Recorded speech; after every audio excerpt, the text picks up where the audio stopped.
Live and direct, mother lovers. That's right. Back again for another expenditure. Is that the right word? No, that ain't the right word. Expedition. That's it, mother lovers. Something you might not never know nothing about. My name is MysDiggi. I'm your host for tonight. I'm here with my brother, Dan DNA, my co-host. What's going on, bruv? Yes, I'm You've good. been enjoying the sun. Yeah, I've been out. I went out to do some filming today. Yeah. How is it? With took the new camera out. Just went to Richmond Park. Had to walk around Richmond Park, film some trees. Yeah, it's all right.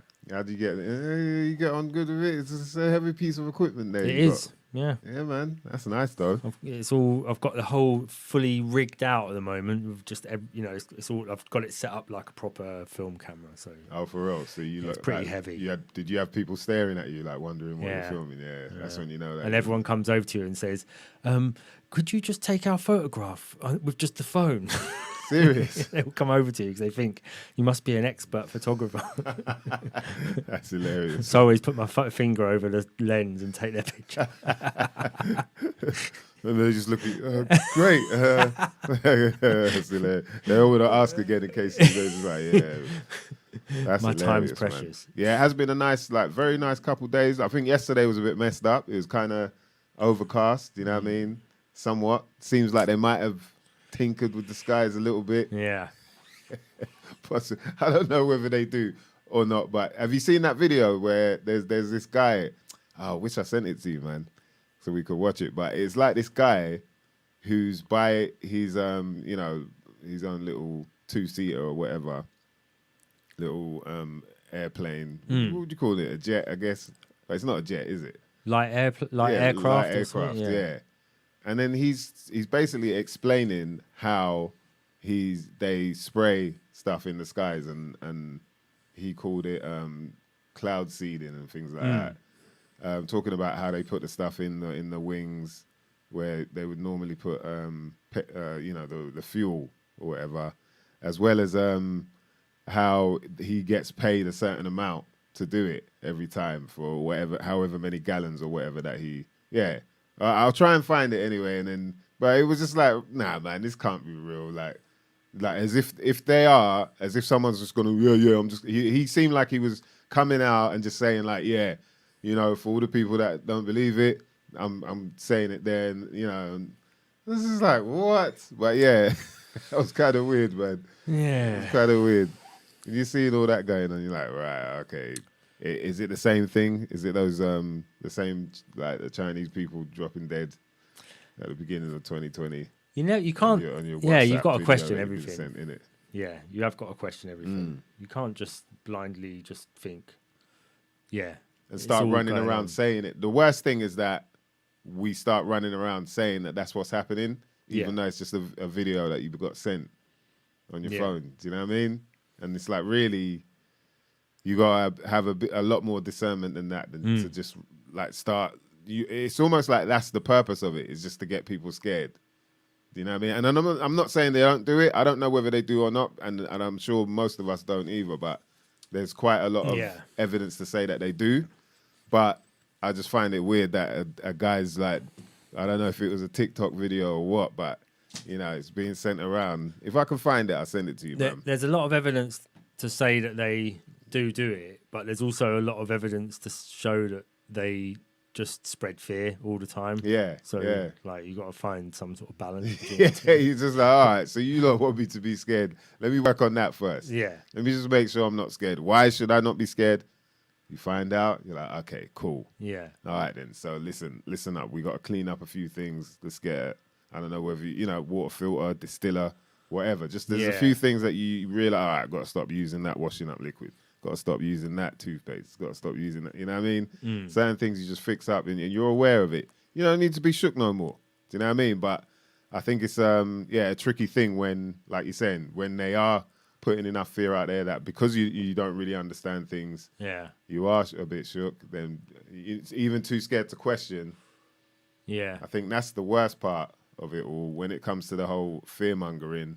Is like the fact that they're even too scared to actually look at things just to make sure they need is it worth just being For me as well, it's just observing other people. Like when I find it strange with, where I see, it'll be like one person masked up in a bunch of like 20-something people.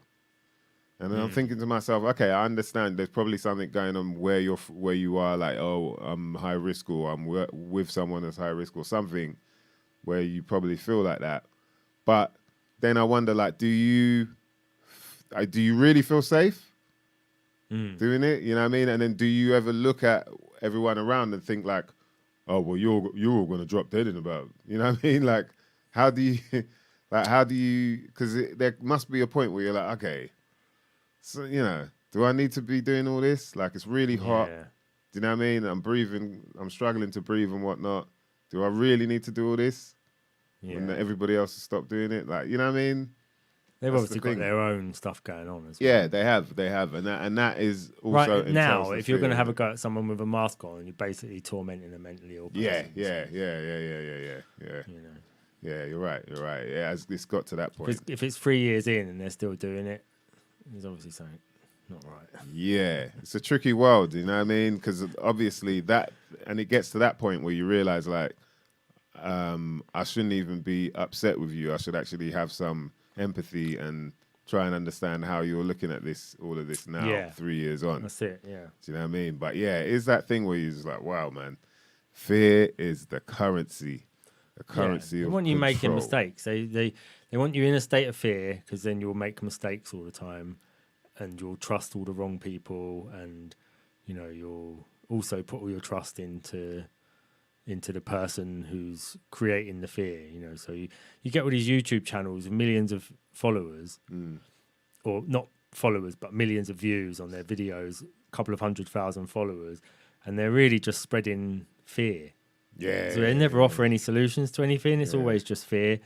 And then so people end up trusting these people. But really, if they're not offering any solutions and all they're doing is putting you in a state of fear, how much? It's like it's like a cult leader.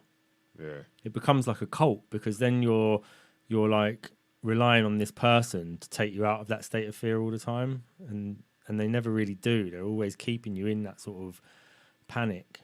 Yeah, I do wonder then you about become that. attached to them. It's sort of like a Stockholm syndrome. Do you think that's what it is? Because I do wonder about that. Where not intentionally, but I think that's what ends up happening.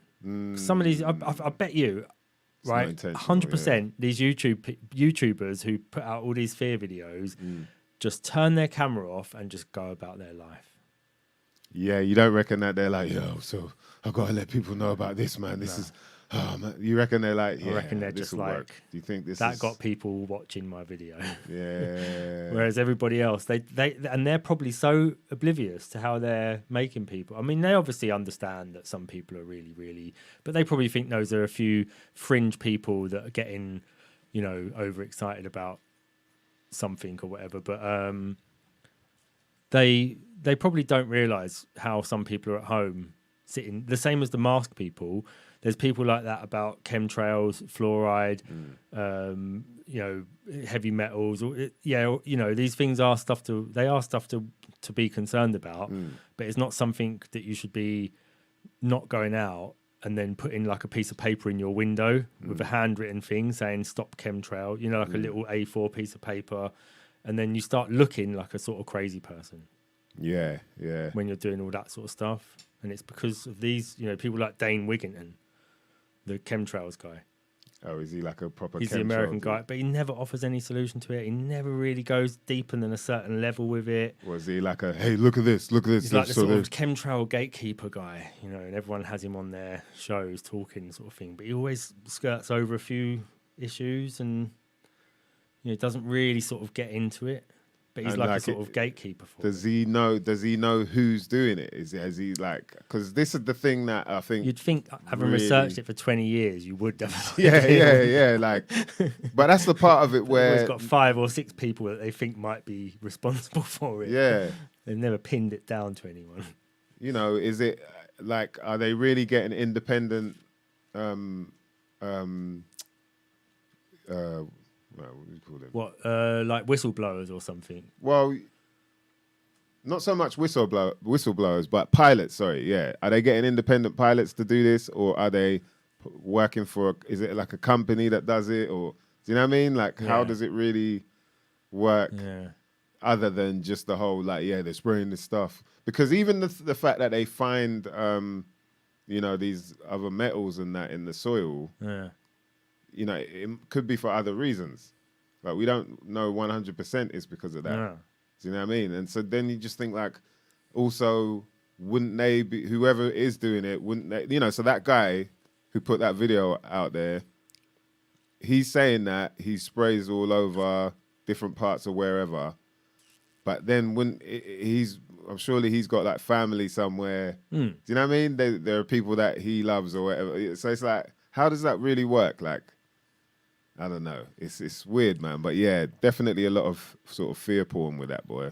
And Sinead in the chat, we're not saying that the clouds aren't fake. Like, we both think there are fake clouds up there, but we still don't really know what they are. Oh, yeah. Put it this way, man. I used to live on the 9th floor, yeah? And this is before I knew any of that, like anything about, cloud seeding, anything to do with, them doing it, plants, planting shit up in the air, whatever, doing anything. And I noticed that whenever those sort of clouds that stem from the airplanes and that then just slowly evaporate and they might have crisscrosses and zigzags or whatever, the next day will be cloudy. Like, even have, I never really used to say it because I thought I'd sound paranoid. But it's like I could guarantee. I'd even say to people, once I saw that, I'll be like, watch, it's going to be cloudy tomorrow, and the next day it'll be cloudy and that. Do you know what I mean? And it even happened just like yesterday, the day before that, there was loads of that going on, and then yesterday, look how cloudy it was. Mad, like. That's where you got your name, the weatherman, on the estate, and where people used to knock on your door and they'd give you a piece of food and ask for the weather, and you'd be like. Yeah, I don't know if you lot saw the wrap up where I was Trevor McDiggy, but that was real. Yeah. Like my man had me relegated to doing the weather just because people know that I'm on point with doing the weather and all that. Nah, but that's about it though. But that's like, you know what I mean? And that's when I was young, man. I noticed that, but I'm just saying I don't know whether they're putting all of this stuff that people are saying and spraying that all over the place. It'd be, it just seems a bit extreme. In a way, there's like things like the coronation recently, right? So why did it rain?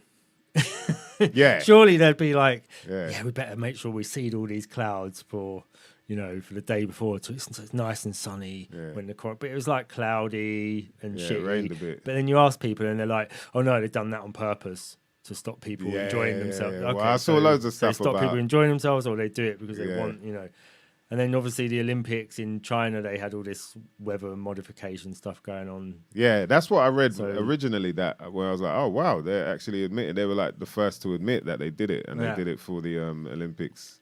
And also, why don't they just use it in wars and why if it's so predictable and all this, why isn't it just being used all the time around us? Like they're just saving it for that. No, we just need it for that one weekend a year when it's going to be cloudy and we want to go to the beach for that weekend. That's a good point. So maybe it's not as like, maybe it's a bit hit and miss. Maybe they still haven't really. But it's been going for a long time. You'd think they'd have some sort of technique down or something. Well, but maybe it's not as a. I do see people talk about them creating, like hurricanes and stuff like that. And so there are predictions about certain hurricanes popping up, and they're saying, that's part of, whatever, like that harp and all that, I guess. Yeah. 9/11, there's like a hurricane off the coast of New York at that time, when the planes are coming in. There's like there's like a hurricane that goes at a right angle. Yeah. I remember seeing that years ago. Wow.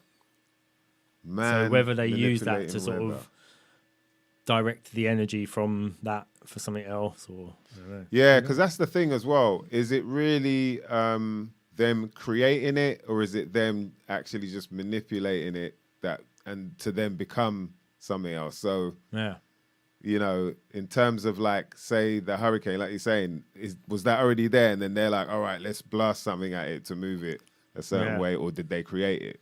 Because then that probably would give good reason to why they're not able to do it whenever they want. It's like they can only, it's like they can only, like, the most they can do is, like we were talking about, is create clouds and whatnot. If it's humid, they could seed the clouds and make it rain or something. I don't know. But if there's no clouds, then you can't make rain clouds, or maybe you can only make clouds if it's sunny, but you won't make rain clouds. You just make normal clouds that just block out the light. Or well, I think what happens is the moisture builds up in the clouds, and then that creates the rain. But say like they're like what happened yesterday, little particles that the moisture sticks to the particles. That's what the theory is, isn't it? So that's what the seeds are. They're like little seeds that form moisture around the particle, which is what all these barium and all these.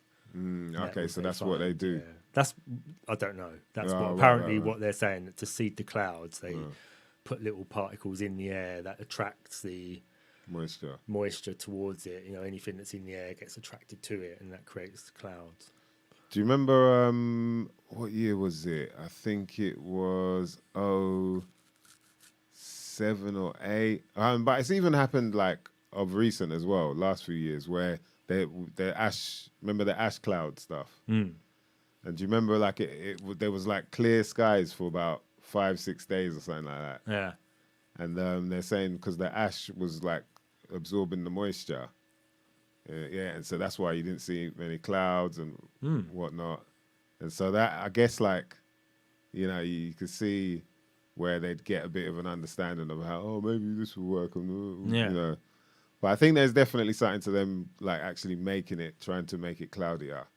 Because there's times like yesterday, you can tell everyone's a lot more lethargic. Like, there's obviously the low air pressure thing, which makes you like real, man, I'm not with it today, man. I don't know what it is. It's a bit of a gloomy day today, man. But it's often that, and man, they go in. So water vapor. Shout out to the uncommon sensors, though. How can I miss you lot out, man? We went in a little bit there. Shout out to Shanae. Big up Robbie Love. Shout out Padmatic. Yes, now I'm not a legend, man. I'm just me, man. You know what I mean? If I'm a legend, we're all legends, man. Fuck that. Sorry, F that. Before Watershed, my bad. Shout out to the little ones watching and that. Shout out to Tempest Elixir. What's going on, brother? Yes, man. Mr. Green. Shout out to King Chico. Gematria Wombat. What's going on? Back again. Good to see you, man. So, silver oxide, water vapor. Yeah, and then they talk about barium, strontium, and barium, strontium, and something else. Even Doom mentions it. Doom mentions it in a rap, I remember. I was like, right, even Mama's on the whole. But yeah, it's just a weird one. What do you lot think about that? Like the fact that if there are people, this is what's happening. How does it work for them and their family, their loved ones, the people, well, if they do have any love in their heart. But how does it work for, them even? Aren't they breathing the same air that they're spraying up then? But like, why wouldn't they use it against like Russia, and why wouldn't Russia use it against Ukraine? And why, if there's all these wars, why wouldn't they just all be just firing storms at each other and just creating worse weather or droughts, or just is there like a border to where this thing works as well, or do they have to send out a different weather thing to stop the Russian cloud coming over to America? America puts a different type of cloud up, or they bust their cloud or so. Maybe they you went in it. That was a cloud excursion there, but I got confused with which cloud. Oh, so wait, the German, Russia. Maybe they haven't mastered it yet. Maybe they're still working things out, and because of that they can't, because it could get too volatile. Like, it's quite possible that they've already tried things and then so and so has happened, flood somewhere or whatever, and so they're like, all right, we got to work out how, why, do you know what I mean, and when and all that. Because it's a crazy ass thing to think that there are people doing that. Yeah, and like people actually being able to manipulate, like control the weather. Do you know what I mean? Manipulate it somehow, fair enough. Like we do it with an umbrella. How about that? You know what I mean? I can still blaze my zoo outside if I got an umbrella. If I ain't got an umbrella, I'm fucked, man. That's it. You know what I mean? No insurance on that. That's an act of God. No insurance on acts of nature. Shout out to Clint Richardson on that one, boy. But yeah, it's like, well, you know, I just wonder, how does that really work for them? Have they got like the anti-venom? Do you know what I mean? For breathing in all this shit or what? Up, yeah. The strontium anti-venom. Yeah. Yeah, Deep so thought. that depopulation agenda, Geometry Wombat saying you can spray any type of poison on your own population at a certain height.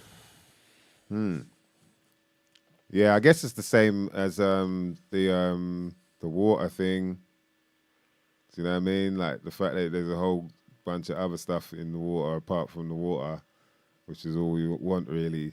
There could be that, and so but a similar thing. Spraying like, poison on your population. That's what you're saying, is that like some of their family must live below that poison somewhere. You know, so that's what I don't get. do That's they the just part I'm one like, day? Are they just got a mask on for a day? They just say bring all their family, put masks on.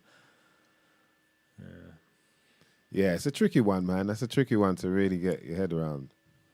Yeah, and see, that's what it's well, spraying us. They're saying like, Mr. Green's asking, spraying us with what?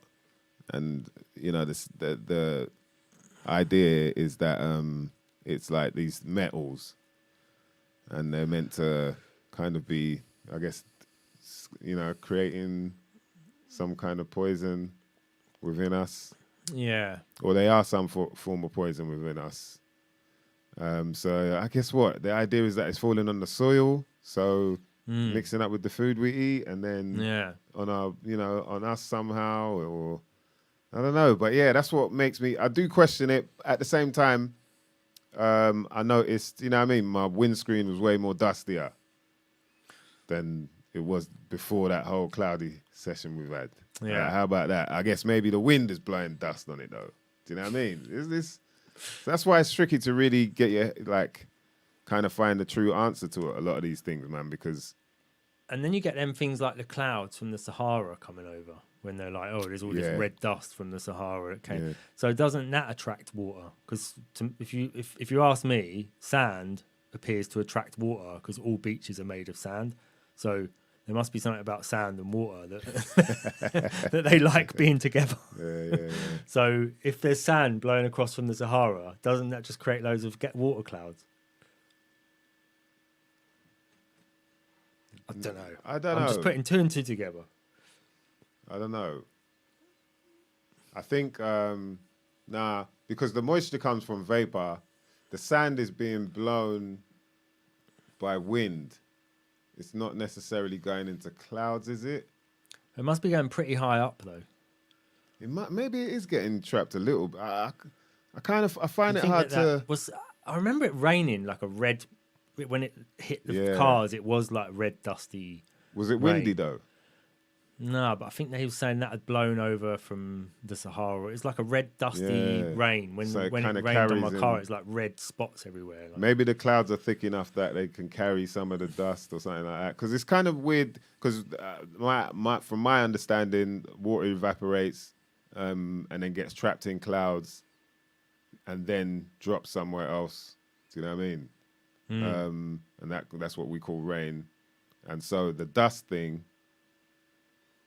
you know, it's hard to imagine that dust somehow raises up with evaporation. Maybe it gets caught up in wind up there and then manages to travel a bit with. But that's interesting. What's going on, IBM? C's in the building. Yes. All right. Blue saying the sea creates the sand by wearing down stones. Yeah, the sea creates the sand. Yeah, for sure, man. We know that. That means that once there was just all stones in and no sand. What, at one point in at time? one point. Yeah, possibly. Just all stones. It's true though. What were stones before? They're only big bits of sand. And what were stones before? Stones were part of rocks, were they? Stones were rocks. And then rocks were mountains. Once there was just no, rocks. rocks were boulders. Once there was just boulders and sea. Wouldn't it be It mountains? just slowly got smashed up. Into Yeah, little mountains. pieces. Think about it, mountains and sea. Yes, there was mountains. That's all you need. Yeah. Rock and water. Man, they're out there talking about fire. Yeah, if it weren't for fire, mankind wouldn't be. Man, what about rock and water, bro? I think it's called sand as well because it's between the sea and land. So it's a combination of the two words, sand. You know what I mean? Somewhere between sea and land. Bars, easy. Dandolf, ladies and gentlemen. You know what I mean? Low-level degree Mason over here. Do you know what I mean? Very low. Yeah. Minus I haven't degrees got into carving the stones yet. I'm still confused about the stones themselves. minus degrees up in here. Bruv, you know what I mean? That's the levels. Yo, on that note, man, shout out to, and he's not a Mason, by the way, but shout out to Conscious Minds TV. Our brother DVG, man, dropped a sick video. I think it was yesterday or the day before, where he breaks down a bit more about the, you know, sort of synchronicities within Islam and the Quran. So yeah, definitely check that out on his page, man. Conscious Minds TV. Big up Jason Clayton. What's going on, man? Yes, we're up in here. What you know? Take note, Joe Rogan. Stro Rogan, boy. He's added Joe Rogan as well, just in case he's in the chat. Look, IBMC is going off already. He says stones weren't rocks. What were they? What were stones? Where did stones evolve from then? Do you know what I mean? The evolution of sand. Yeah, Like, all right. Pebble though. Pebble, We was rocks. like you can. It's safe to say like a pebble is just its own thing. I don't know. You Yeah, I know? don't know. Is a pebble like a pebble's really like a big bit of sand. You look at loads of pebbles in one. If you looked at loads of pebbles from far away, you'd go, look at all that sand. You get If closer. you was a giant, It's pebbles. like, yeah, to a giant, pebbles Giant, are yeah. just sand. They go on the pebble beach and they're like, oh, I feel it between your toes, the pebbles.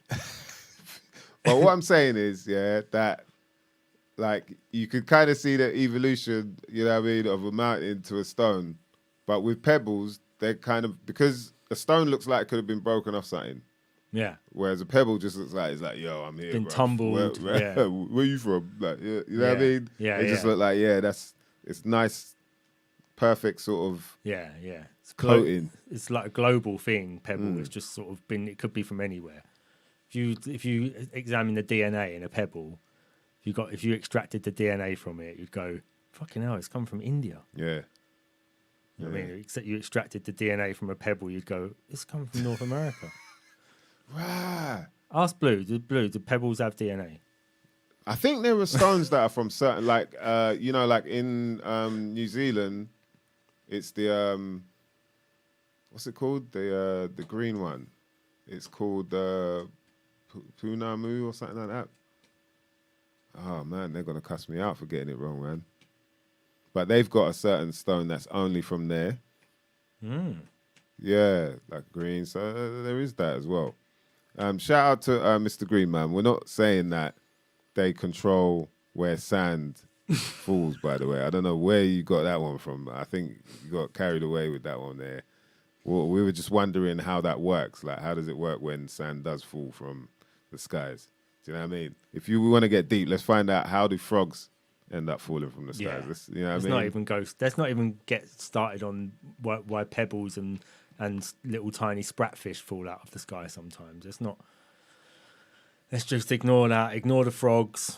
Let's ignore the one where they broke the stone open and there was a fossilized frog inside it. Let's ignore that because we can't explain that either. No one can explain that. These are all things that are at the edges of science and understanding, and people never talk about them. Yeah, they don't want They to crack go a rock open and there's a frog in there. Crack rock, crack frog, bruv. What are you going to do about that? I'll tell you what we're going to do right now, though. We're going to give a shout out to the Connoisseurs UK, because it is about that time we let you know. Whenever you need, there is a very special plant that enables us to either calm down, to wake up, to relax, to get energized, to get into a thoughtful state, or to go out there into the mix, into the darkness, you know what I mean? To try and find the light, boy. But when it comes to this plant, we were going to talk about the connection it has with us on the CBD side. That's right, ladies and gentlemen. If you don't know, now you know. As humans, as men, women, we have cannabinoids, cannabinoid receptors, cannabinoids, aka CBD, mother lovers. And you know what? The best place to get your CBD products would be from CannaSursUK.com. Yeah. And I'm saying, CBD doesn't get you high, so don't worry about that if you're worried about the whole psycho, you know what I mean, that side of it where you're like, oh, I can't really. Nah, it's like, cool, man. This will relax you if you need it. Or it can pick you up if you need it, like a coffee, but without the hype. Like that one there. It can deal with things like epilepsy, with pain. So if you've got like, you know, a friend or somebody that suffers from epilepsy, maybe suggest to them. This is legal, so, you know, you don't have to worry. It can help with pain, whether you got it in your joints, maybe in your muscles. You know what I mean? You can work that pain out, rubbing some of this CBD balm on. Arthritis, anxiety, depression, sleep disorders, even acne, Parkinson's disease, nausea, vomiting, and many other conditions that you might not never know nothing about. Now listen, you can get this product, you can take it orally, or you can rub it on topically. Get yourself some Belgian chocolates infused with either indica or sativa. You can get yourself 100% natural balm infused with sativa CBD. You can get yourself CBD sprays, both indica and sativa, or you can get the full spectrum, which is what I prefer myself. And don't forget, of course, the chocolate stirrers. Believe me, ladies and gents, if you need a good night's sleep, the Belgian chocolate stirrers is something you need to keep. Yo, so make sure you get on down to CannaSursUK.com. When you get to the checkout, you type in the acronym for the show, SYMNNKNA. That's Simna, SYMNNKNA. And you can get yourself 20% off any order from CannaSursUK.com. Mother lovers. Yeah. So shout out to Gleam in the building. Let me just show this. Hold on. I'll just get this up, and because who's asking about it? IBMCs. So here you go. The Mottram Frogstone. During the construction of Mottram deep cutting, a stonemason, always the masons, split a piece of stone and discovered the outline of a frog or a toad. It is believed that it crawled into a cavity in the stone through a small crack, then fed on insects until it was too large to escape. So they found what that. I don't. Who knows? That makes sense though. Oh, it was that. Oh, here's the thing, man. I'll send it to you now. And then there's this one. In 1865, Hartlepool Free Press reported that excavators working on a block of magnesium limestone taken from 25 feet underground near Hartlepool discovered a cavity within the stone that contained a live toad. The cavity was no larger than its body and presented the appearance of being a cast of the frog. Wow. Yeah. So there you go. A couple of different fossilized frog stories. So how did that work then? Who knows? See? Because, that would be something really good to look into. Because how does that work then? How does it even work that something becomes fossilized? Maybe, I don't know, maybe the way they think stone forms isn't the way it actually forms. Wow. So a frog, I guess what? So what they were saying, yeah, if I get this right, there was a little cavity. The frog was small enough to get into it, and then it just kept eating stuff and grew. Apparently, yeah, that's what they're trying to say. Mr. Green's a mainstream enjoyer, so he said he crawled in. So he just enjoys the mainstream solution. He called in. Yeah. I mean, it's easier, isn't it? Yeah. When you think about it, it's really easier to. Mr. Green, what could be the other option, do you think? Yeah. So we've got the one he crawled in. That's the one that Oh, we no, got he told. said lol. He crawled in lol. You got to remember lol means Yeah, like, he you know. crawled in lol. Yeah, I'm saying it, but. He crawled in. Okay, so let's have a little test. What could be the other option? Yeah. How does that work? Yeah. That a stone One, grows crawled in. around, or that a frog is found trapped inside a stone? Mice investigates. The uncommon sense is there. I think we're gonna have to really think about this one. Maybe get your pens and pads out there. Do some calculations. Start Rain Man in the right. So if because that is a weird one. Like I'm thinking, I don't know. Did Blue shout out to Blue for in the building? Did he clock at all? Maybe he's got an answer on that. How the hell does a frog get found inside stone? Then there's this one, right? This is another one. Hold on, because this is quite an interesting one. Yes, as well. Turbo Turbolicious up in here. Let me just Salute. load this other one up. All right. Another weird one Yeah, this is strange. that you've all got to think about these and answer them. So this is a fossilized hat from see? Tasmania. A fossilized hat. Yeah. So that hat is made of stone. What? What, is So- it hollow? It says the hat is now on display in a mining museum on Tasmania's west coast. The quick forming stone hat, Quick forming. as in it's only, where does it say? The miner's hat is rock hard. It was found in a mine in Tasmania where it had been covered with water for more than 50 years. Oh, so it's kind of crystallized. Over that time, the chemicals in the water precipitated within the open structure of the felt material of the soft hat, turning the soft hat into stone by a process called calcification, which means that solid calcium carbonate has impregnated the original felt material of the hat. But it's a stone hat. Calcified, yeah. It's So, stone. and but that took 50 years. So that took 50 years to calcify. So would we class calcifying as in turning into stone? Calcifying.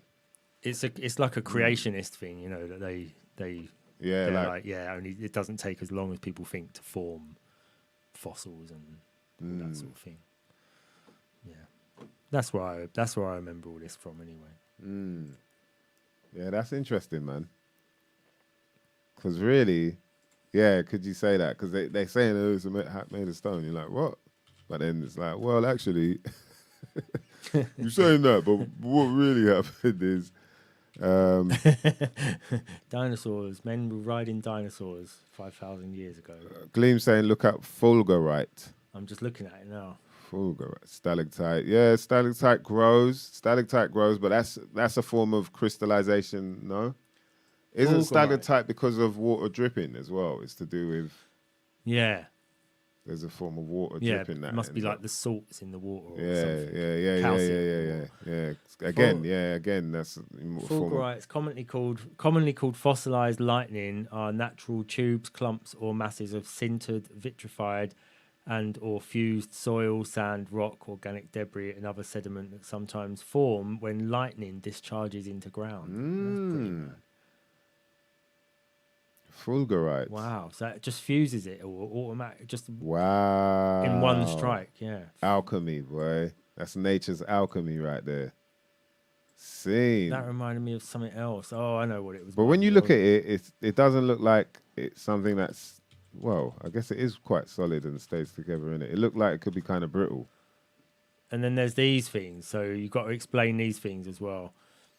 So these are hilltop fortresses in Scotland that have just been, all the stone that they was made of has been melted and turned to like a glass. So all of the walls of the castle are turned into glass.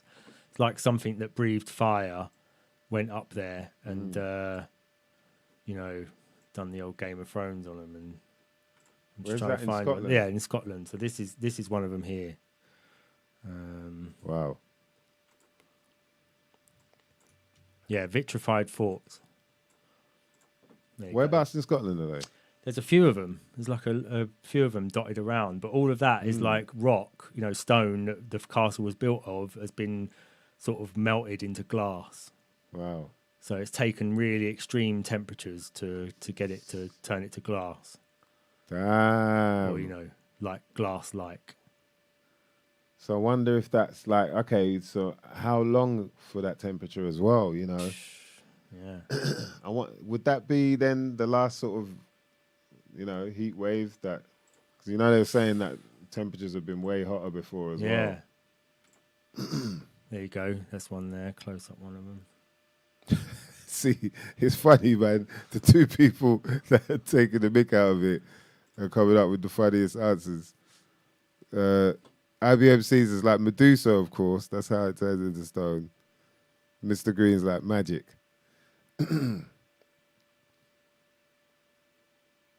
Yeah. It's madness, boy. Mud flood, Tartarian era stuff. All right, Geometry Wombat's going there, boy. Tartaria. Man, there's so many different theories on that as well, man. It's quite tricky. The thing is, why does anyone need any other explanation than dragons for this? I don't. For this, the vitrified vitrified fortresses. Why? Yeah. It's just dragons. That's the only thing you need to know about it. Is there's no point in saying, oh yeah, but maybe someone burnt the castle down, or yeah, they did with a dragon. That's all. That's all you need to know. Well, so you're saying that there's nothing else that could burn it like that, to make it become. No, we know something that burns things like that. The dragon. Yeah, we already know. Well, what about all that? Like, I guess that's Game of Thrones. Plot twist, lava floods. All right, okay. Lava floods. all right, lava floods. No, I mean, Mr. Green says a fire, but what kind of fire? Well, they did try and if you watch Arthur C. Clarke, that program he used to do, they went to these forts and they tried to set a fire over a load of rock to see how long it would take to melt it. They went to the village, collected up all the old doors and pianos and everything, and they was burning this fire for 3 days, and they just couldn't even get it anywhere near what those vitrified forts are. Yeah. Boy, all right. So any other suggestions? Because I mean, lightning striking. That could be. You know what I mean? That could be something. Something could be there with that lightning striking. Because over and over again, like some sort of something happening in the solar system, sending lightning down to the ground, or. But there's a few of them. Yeah, there's a few of them. Yeah, that's the other thing. It's like, okay, so you're saying the same type of fires have been going on in all these different fortresses. 60. Wow, 60. There's 60 of them. 60 ancient stone forts in Scotland. Wow, with vitrified. Was it? Vitrified. Vitrified walls with the stone melted into glass. That's deep. There are at least 60. Yeah. You know what I mean? And that's Schmicky Schmedia telling you that. Boy, who the hell knows? Who the hell knows? And the thing is about it as well is like when. Do you know what I mean? When did that happen? Yeah. Yeah, and how? Well, this is the other thing I was gonna say in regards to like other reasons why that could happen. Like, so what about? Because wasn't there some form of oil that people used to use in battle as well that used to light Greek up things? fire, was it that thing? Yeah. And so maybe they've lost that like splatter that. Make it. Yeah, and splatter that everywhere, and then that could. Do you know what I mean? Create that kind of heat, maybe. Yeah.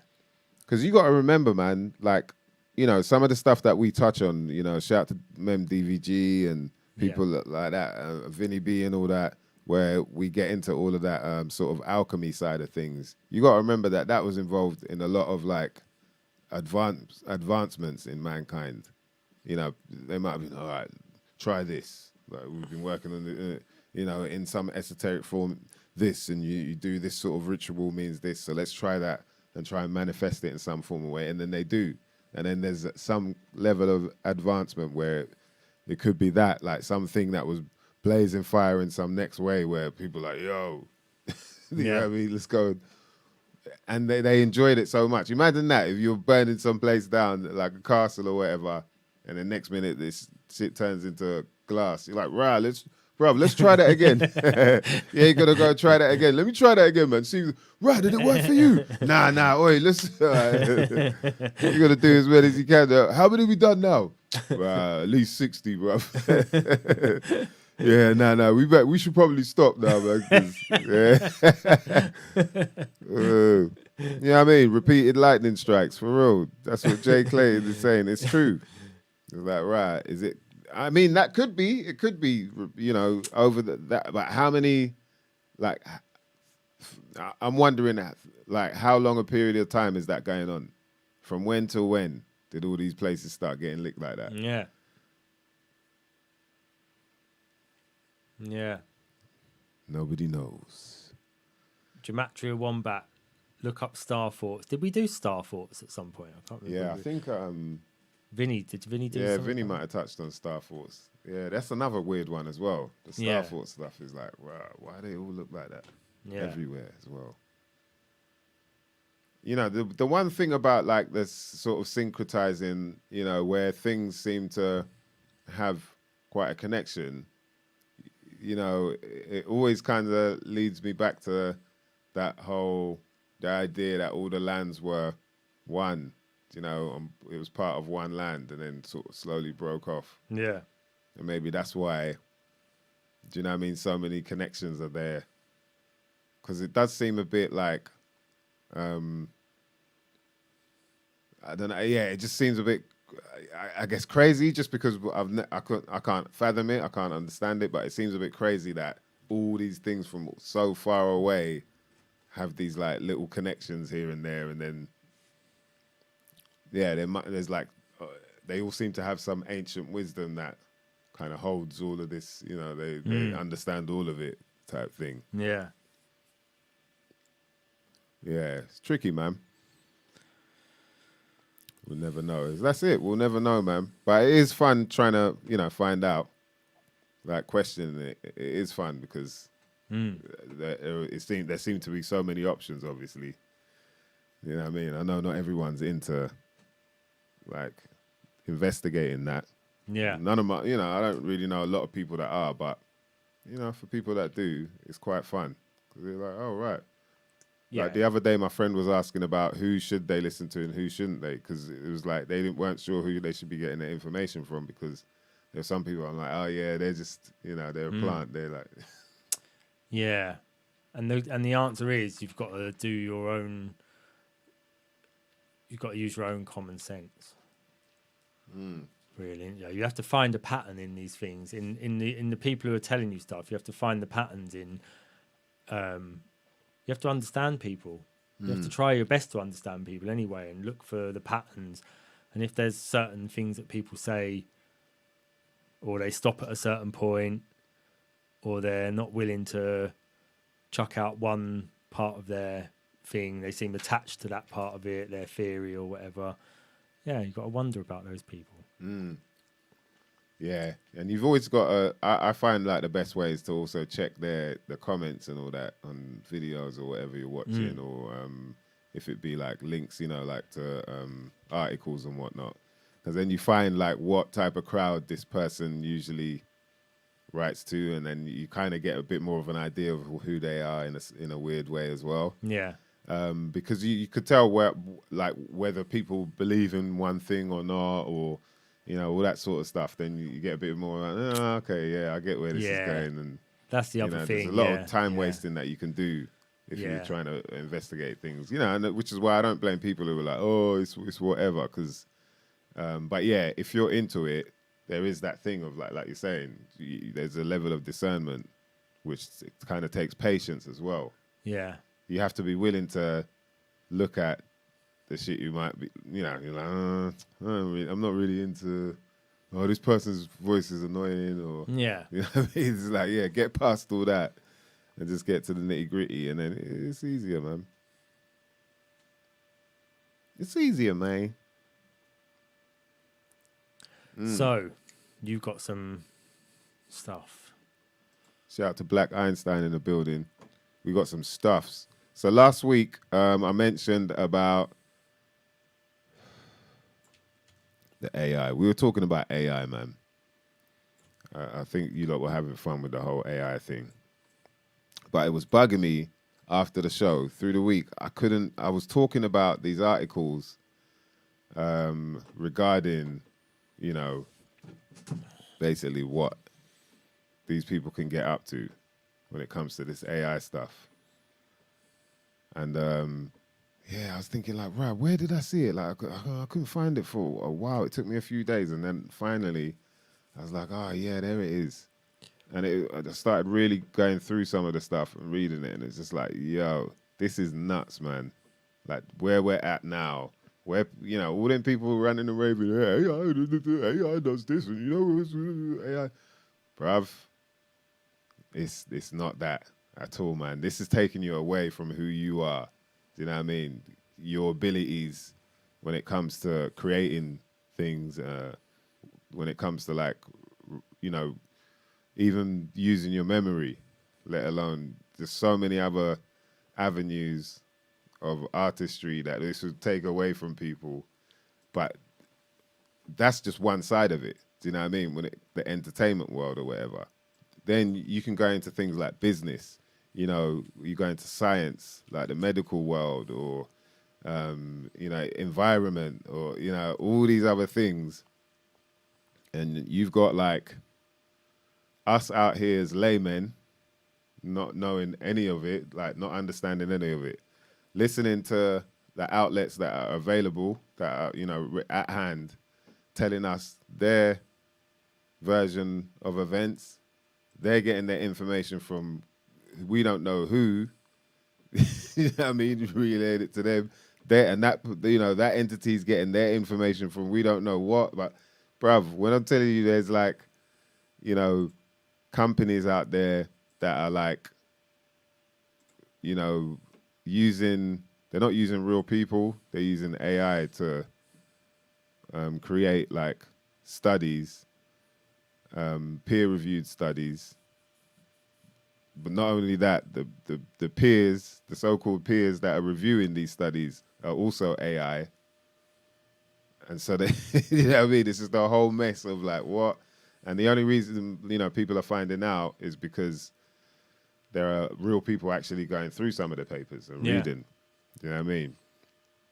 But yeah, so there's an article on British Medical Journal. Let me share the screen in it so we can go through it a bit together. Sharing screen, yeah. Sharing screen. You share screen, yeah? Did I share screen? Wait, did you share screen? Oh, press screen. What you got to do is press share. All right, share screen. All right, let me get it on the right. Yeah, man. Yeah, Firefox, isn't it?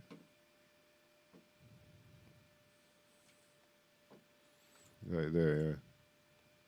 Okay, I should be sharing my screen now. You sharing your screen, yeah? Right, I've got to move this here. You can't see all this, but I've got to move some stuff around because I can crop out all your stuff at the top. Oh, wow, you can do all that. That's nippy, isn't it? Right. Right, so look at this, man. On the British Medical Journal blog. It's on the blog, though. Do you know what I mean? So take that as you will. I don't know what that means exactly. Like, should it be on the major part of it? Like the blog is just like, yeah, here's a little something. Stuff we're playing around with. The idea of just keep it ticking over. You know what I mean? Keep our hand in it. Yeah, we've just been knocking these ideas around the office. Not really. Don't know if they're even real.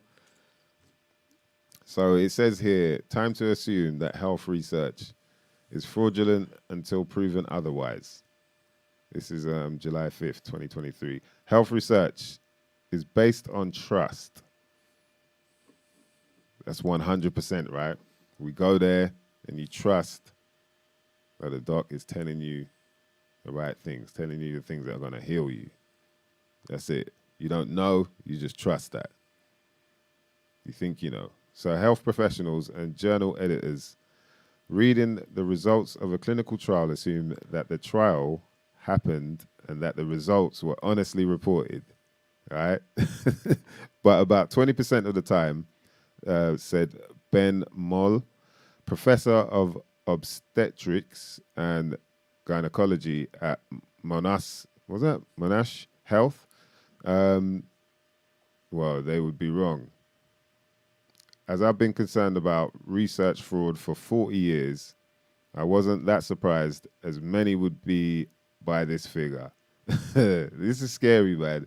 But but it led me to think that the time may have come to stop assuming that research actually happened and is honestly reported, and assume that the research is fraudulent until there is some evidence to support it having happened and been honestly reported.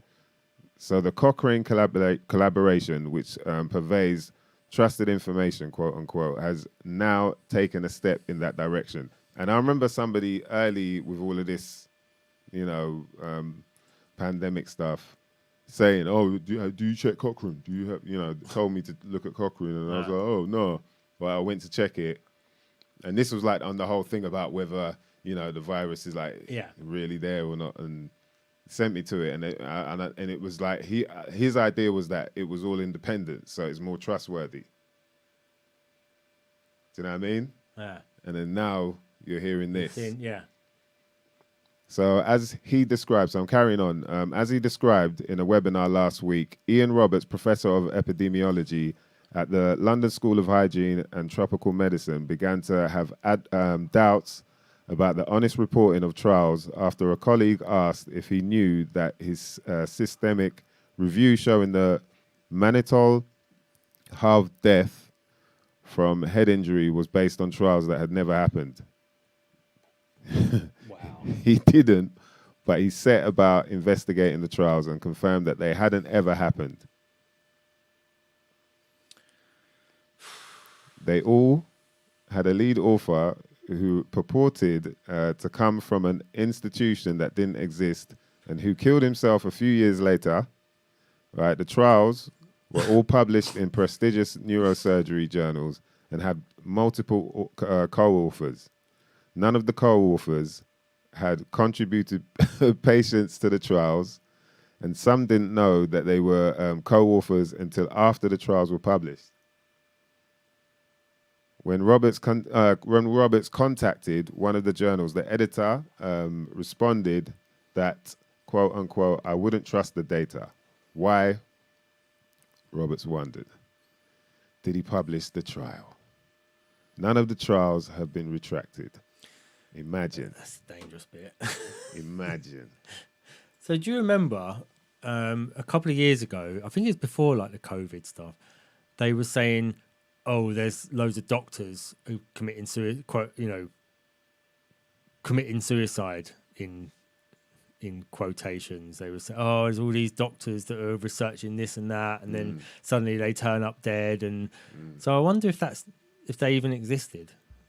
All these doctors that were turning up dead, because he's just saying that the people who had conducted these trials were conducting them in institutions that never existed, and then they would turn up dead a few months later. Yo, and yeah, this is not us coming from us. Like, this is coming from something, an established outlet. Do you know what I mean? So it's nuts. It's nuts, man. As they say, reputable. So later, Roberts, who headed one of the Cochrane groups, did a systematic review of colloids versus crystalloids, only to discover again that many of the trials that were included in the review could not be trusted. He is now skeptical about all systemic reviews, particularly those that are most reviews of multiple small trials. He compared the original idea of systematic reviews as searching for diamonds, knowledge that was available if brought together in systematic reviews. Now he thinks of systematic reviewing as searching through rubbish. He proposed that small, singular center trials should be discarded, not combined in systematic reviews. So, we'll dodge the hijack a little bit because it sounds like they're just China, yeah, it's just a little, you know what I mean? It's not as much as you It's think. not the type big thing. ones. Yeah, It's not the big studies. You should trust them. Bruv. So Mole, like Roberts, has conducted systematic reviews only to realize that most of the trials included either were zombie trials that were fatally flawed or were untrustworthy. What he asked is the scale of the problem. The scale of the problem. How large is this? Like, how much is this happening? Like, how many people are just reading like the headline? You know what I mean? Just think of it like the papers. Obviously, it's not the same thing, but people read the headline and they think they know what's going on. Do you know what I mean? And these lot, they're all like busy, got their schedules, whatever. They're just like, yeah, okay, this says so-and-so causes so-and-so. It's been peer-reviewed 2,400 times or whatever. Cool. Yeah, I'm just good. Yeah, so apparently this is what happened. You know what I mean? It's as simple as that. I'm just reading on while you're talking. Yeah. There is some... You lot have got to listen to this. I don't know if you really understand the seriousness of it. It's nuts, man. It's absolutely bonkers. The scale of the problem. So although restrictions are increasing, only about 0.04% of biomedical studies have been retracted, suggesting the problem is small. Suggesting.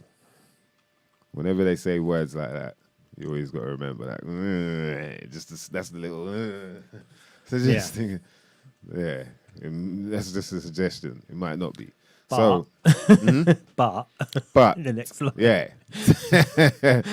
But the anaesthetist John Carlisle analyzed 526 trials submitted to anesthesia. Yeah, and found that 73, so 14%, had false data, right? And 43, which was 8%, he categorized as zombie. When he was able to examine individual patient data in 153 studies, there were 67, which is 44%, had untrustworthy data. 44%, that's nearly half. And 40 were, which is 26%, were zombie trials. So many of the trials came from the same countries like Egypt, China, India, Iran, Japan, South Korea. That's what I was talking about last week, and Turkey. And, you know, so it's interesting that these sort of countries, innit? You know, that's why it wasn't that hard to forget. It's like, oh, that's interesting. Like Egypt, China, India, Iran, Japan, South Korea. It's like places where a lot of techie sort of stuff goes down, innit? You know what I mean? People get their techie stuff done for cheap.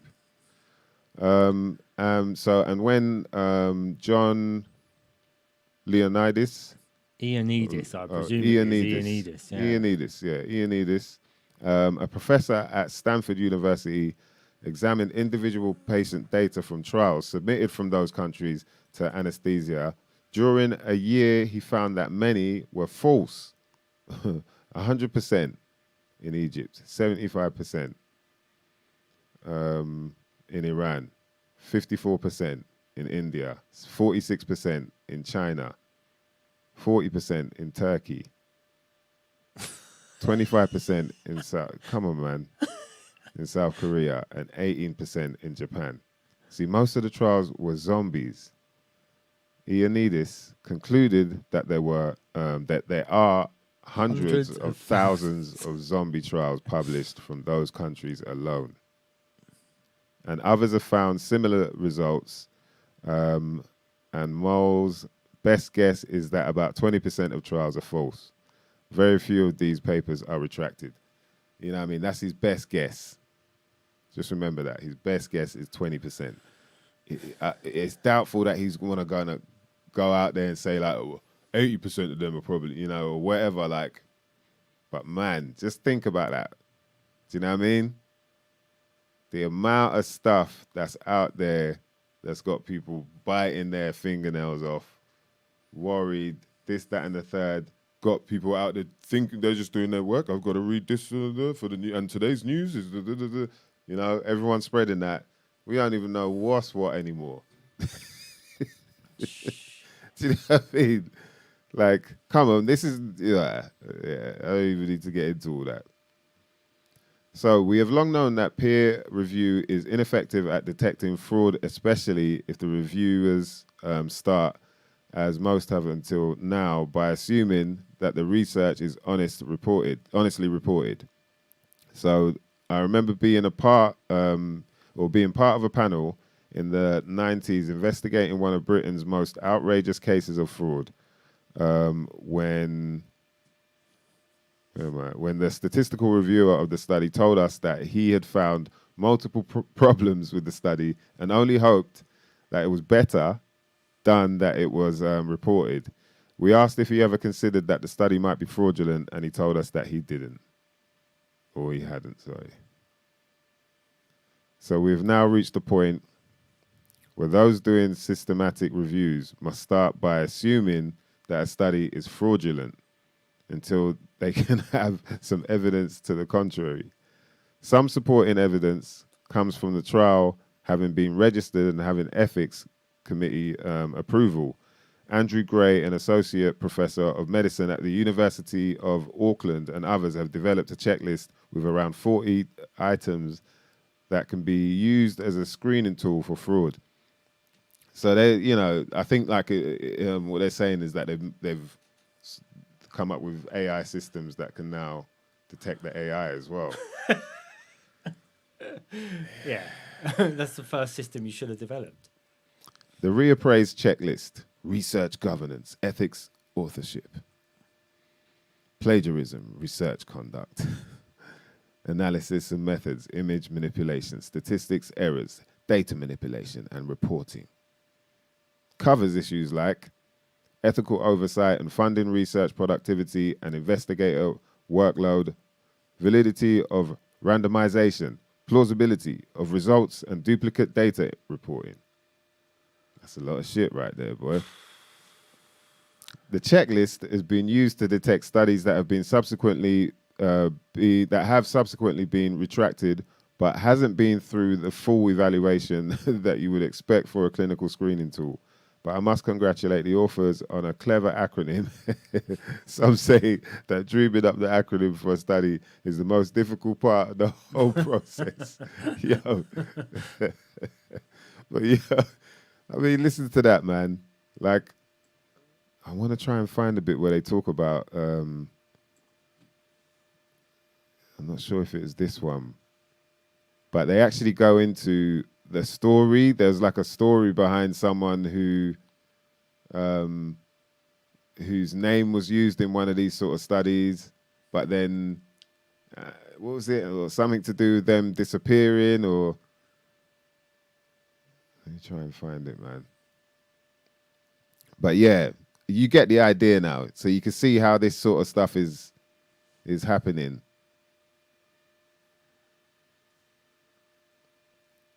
And it's madness, man. That literally is madness. Like, who can you trust in that type of world? Not the computer. All right, let me see. I'll have a look at this article.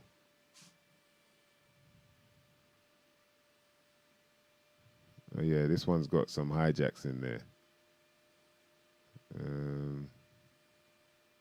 You gotta, as some people say, dodge the hijack. Yeah, I think it's the other one.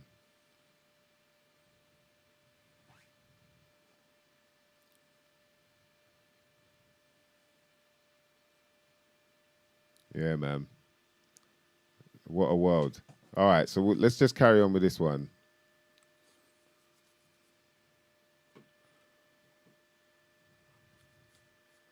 Where are we at? The whole process. Right, so Roberts. Let's just give a breakdown for the chat. Yeah, so it's just a little summary of what the hell.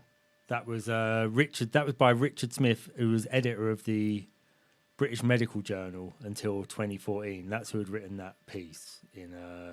What was that? That was in the BMJ, was it? As well? Yeah, that was in the BMJ blog. The blog. So I'll send that to you.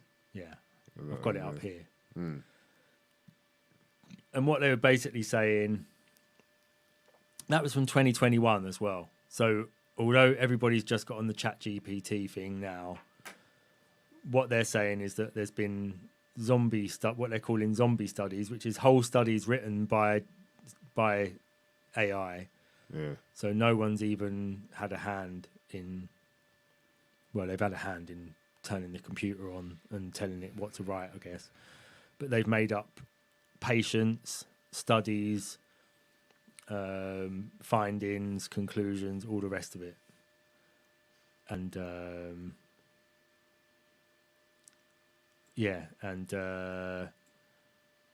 so they've concluded that there's something like 20% of all these studies. Yeah, that's what completely made up. That's what the British Medical Journal was saying, and that's just the BMJ. Yeah, well, I say obviously, but my sort of understanding would be that they're not going to make it too much of a thing because, you know what I mean, that could mess up. Yeah, but like you said, these are all countries where probably they're farming out technology to these countries, as in the places where they're doing the research are all offshore, and possibly in order to impress the companies that are giving them money to do the research, they're just basically making stuff up to just be like, yeah, we're definitely doing shitloads of work for all that money you're giving us. Wow, do you think it could possibly something like that's happening, isn't it?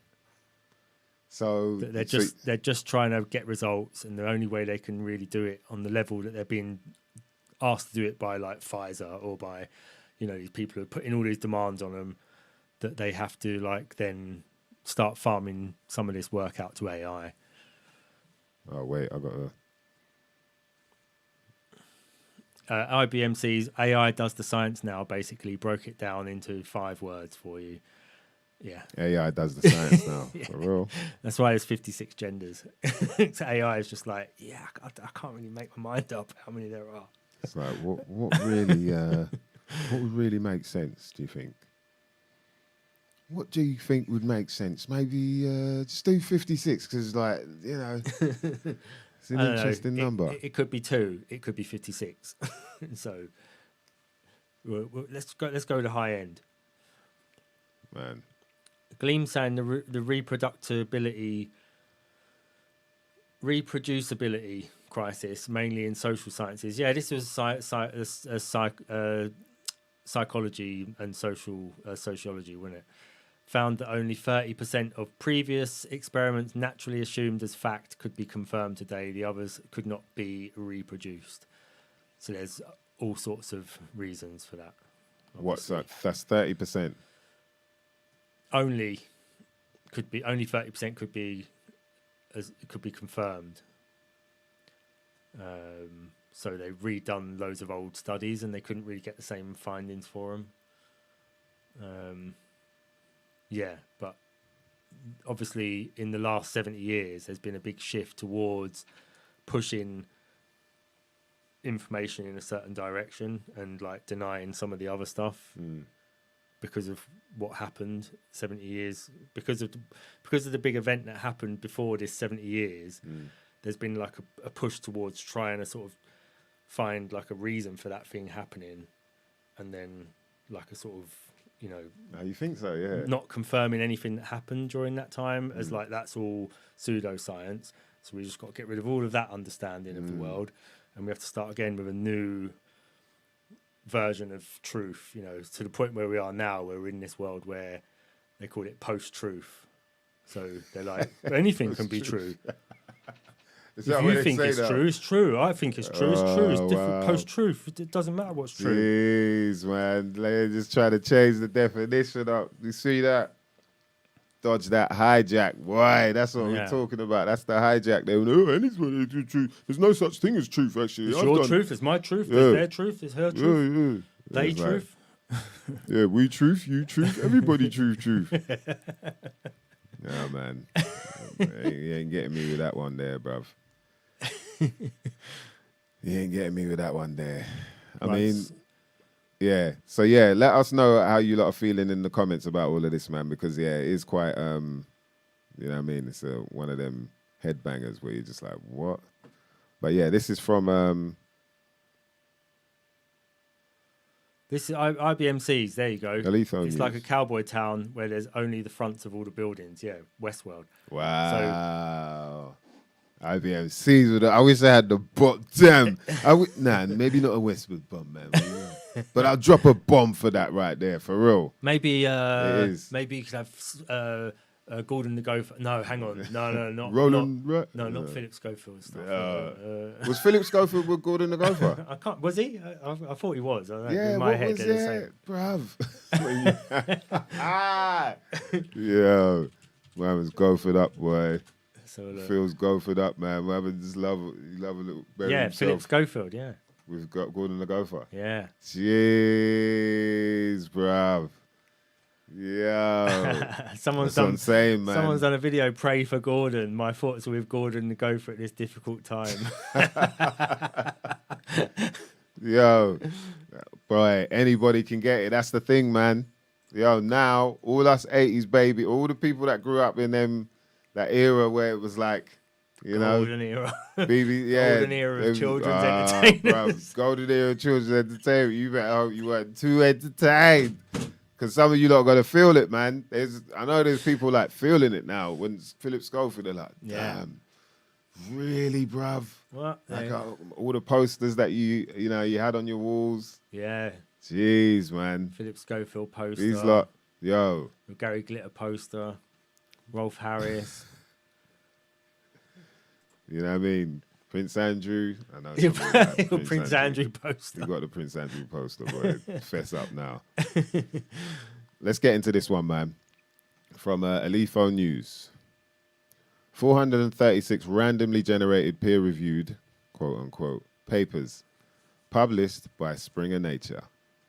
So the publisher Springer Nature has released an expression of concern, in quotation marks, for more than 400 papers they published in the Arabian Journal of Geosciences. All these papers supposedly passed through both peer review and editorial control, yet no expertise in geoscience is required to notice the problem.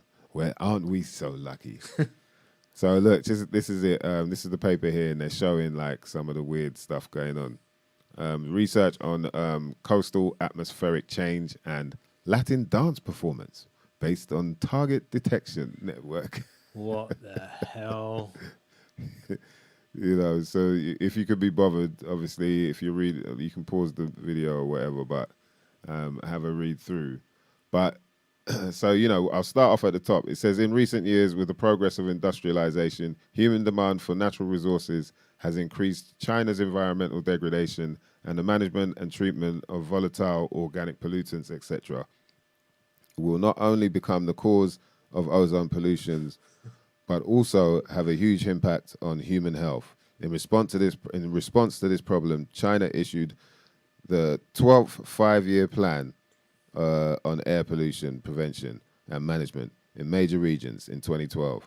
So you get the idea there. This is all talking about that stuff, and then all of a sudden, I'll finish off this paragraph here. So establishing monitoring system of volatile organic pollutants in major industries and improving the emission standards for volatile organic pollutants. Next sentence. Latin dance is a dance sport introduced to China in 1980, and now China holds Latin dance competitions every year. From an aesthetic point of view, Latin dance is a kind of artistic performance. Skilled Latin dancers during the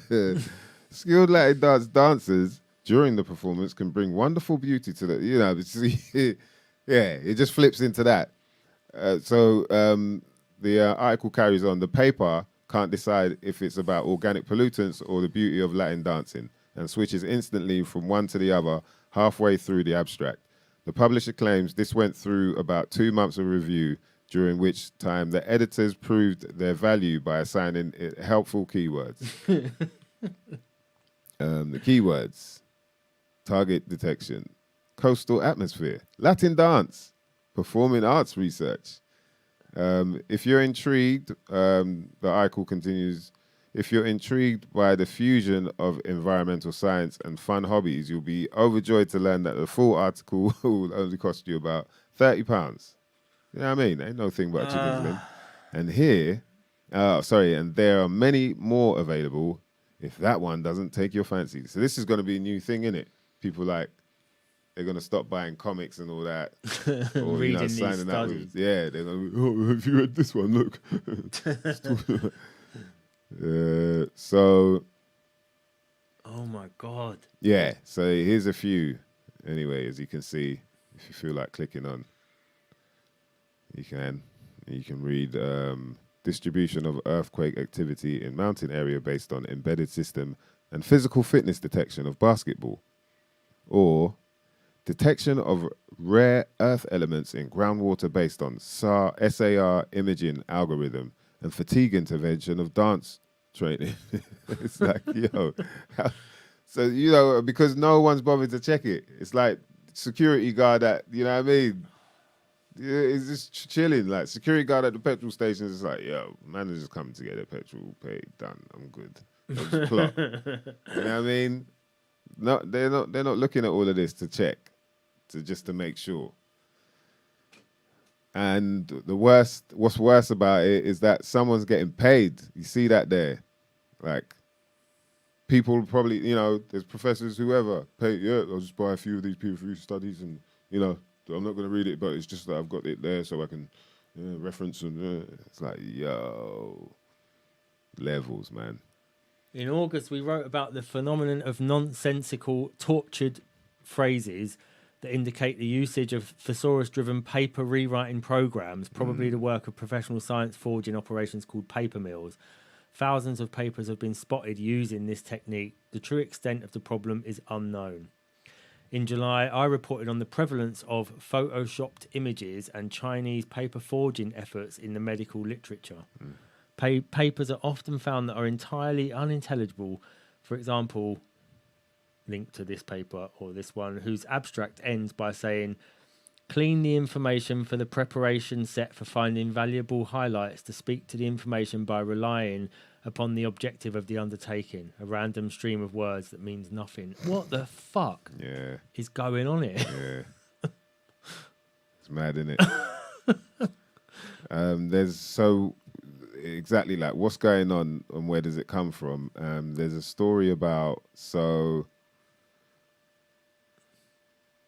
all right, so they're saying that they know randomly generated papers can be published because it's happened hundreds of times before. Perhaps the most famous example is something called SciGen, a program that generates random computer science research papers, including graphs, figures, and citations using context-free grammars.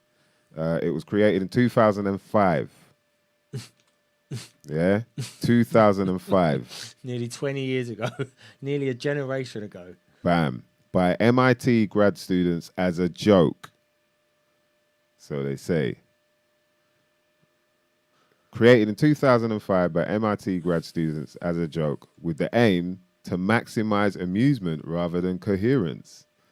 SciGen papers are buzzword salads that might be convincing to someone unfamiliar with computer science, albeit only if they aren't paying attention. If you aren't playing the game, bruv. If you're not playing the game, then you don't know what's going on. Do you know what I mean? Something you might never know nothing about right there. Why? It's craziness, man.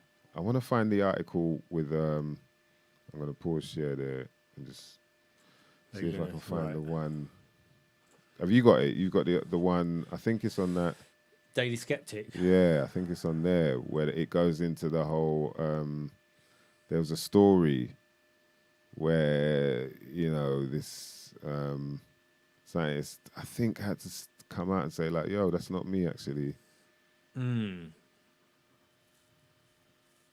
But it just goes to show, man. Yeah, this is it. I think this might be it. It just goes to show the level, like where can they go with this now? And not don't forget, like, so you got this, where this is more or less scripts can be made, and then you've got the whole voice thing, And then you got the whole, they're working on the whole image thing, like trying to make people actually look real on the screen and whatnot. Yeah. Using AI. It's like, yo, where can we go with this, boy?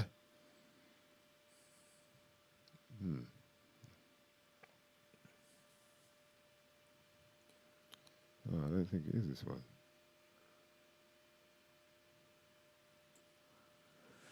Nice one, JM. Trash Island.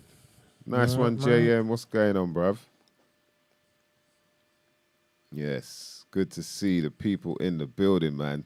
Something you might not never know nothing about. Myself, MysDiggi, Dan DNA. We've been going in on the AI. The whole thing is a bit crazy. When we're looking at like just like this whole thing about science peer-reviewed papers being made up by AI and then peer-reviewed by AI. It's like, where's the damn intelligence coming? Who programmed these things? Do you know what I mean? AI. Like, what the hell do they know? Like, what are they? It's just crazy, man. And so, yeah, people have been finding out about a lot of people have been investigating and finding out that, wow, quite a few of these papers are not actually written by anyone. They're not real. It's like, how can that happen, man? Like, how can that happen, really? How do we allow that? I think that's the scary part as well, is the fact that it's like, yo, you lot got to start relying on this shit, You got to rely on this artificial intelligence. Like, this is your thing, This is like, don't try and put it down and act like you're not part of this, It's like we're being forced to, in some form or way. No, I don't want to know that, man. You know what I mean? I'm still good with my analog. This looks like a good. It's on that Daily Skeptic. It's an article they link to. If you're getting worried about pending mass unemployment in the creative arts, try reading Gary Marcus to get a skeptical view and see examples of where the AI breaks down. And then it's like a whole article about. You can't read it because you have to be subscribed or whatever to it. But yeah, about when everyone was going mad about this AI. Oh, look how good it is and all that. And he's going to break it down and show you why it's nothing to worry about. Oh, what? It's not that good? Yeah, it's not as good as you think it is. The summary is that they struggle with all forms of logical reasoning and structure, ironically so, given that they're computers. It must also be noted that the firms behind these models are seriously limiting access to them with the excuse that they tend to generate images displeasing to woke ideology. Oh, yeah. They're also imposing many rules on what examples people are allowed to reshare and prevent skeptics from testing them deeply. Gary Marcus can't get direct access to these models and has to go via friends, a problem almost certainly caused by his reliably skeptical stance. We should be wary of getting too excited about these new capabilities whilst we can rely only on claims by the developers and their friends. Yeah, that's true. Yeah, I think relying on them is not the one, mate. Until, Anyway, people know how I feel about that. It's like when there's a mess, like they're already fucking up from the jump. Like we're hearing about this coming from all the way back in 2005. Fuck knows what's happened before then. That's just when they've found out, like, yo, hold on a minute. Do you know what I mean? So wherever we're at now, I have no idea. But trusting it, only a fool could trust such a thing. Do you know what I mean? And the people making them, the way AI thinks is the way they think. So you've also got to take that into consideration. Yeah, that's the thing. that's the thing. Dealing for with me. humans that already think this way. Yeah, and that's the thing. It's like when they're programming this thing, the AI, they're programming it with their idea of how things work, or with their narrative, or with it's like someone wants to make a computer game. They want to make it how this is the story and this is how I want it to look. Do you know what I mean? Yeah. That's their world. That's and this is what they can create with all of this sort of stuff. Is a world and draw you in.